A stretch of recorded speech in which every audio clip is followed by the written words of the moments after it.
More on that. I'm joined now by Federiga Bindi. She's a professor of political science. She's also a non-resident scholar at the Carnegie Endowment for International Peace. Federiga, thank you so much for joining us. 4 years ago, Antonio Costa, his minority government took office. Many people didn't think it would last long. Now he's set for another win. How did he do that? Well, he continued the good work and enhanced the good work of the previous government. Portuguese are very pragmatic, so they work pragmatically to exit the crisis. He enacted policies like attracting people with money to live to Portugal. So, for instance, one of the downfalls is that a city like Lisbon, now the prices of houses are much higher than they were before.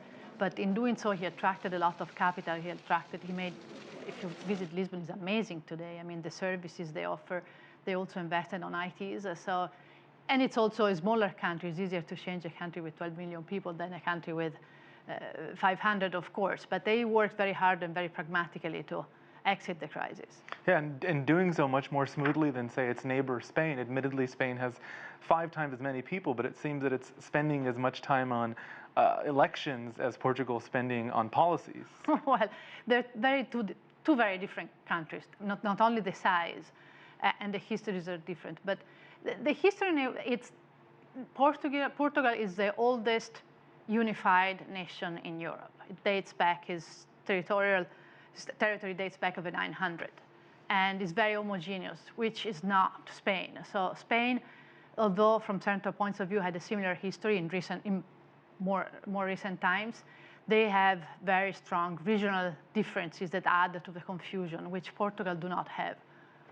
Many of Europe's socialist leaders have really struggled to get EU austerity backed.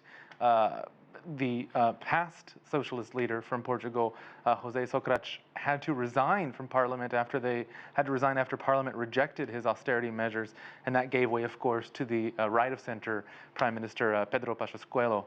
How did Costa do it? How did he get the left to back his austerity? So on the one side, Costa inherited the beginning of the program already done by the previous government. So the bad work had been done by the previous government. The worst part had been done there. On the other side, he is a very populist leader in the good sense, all right? So people like to relate to him. Also, Socrates also had other problems, which came out later with all the scandals as well. But also the Portuguese had started to see the change, and they're very, as I said, they're very pragmatic people. And they knew this had to be done, and even if it's a small country, it's a small country with a huge history, and they're very proud of that. And if this had to be done, it had to be done, and they sort of accepted it.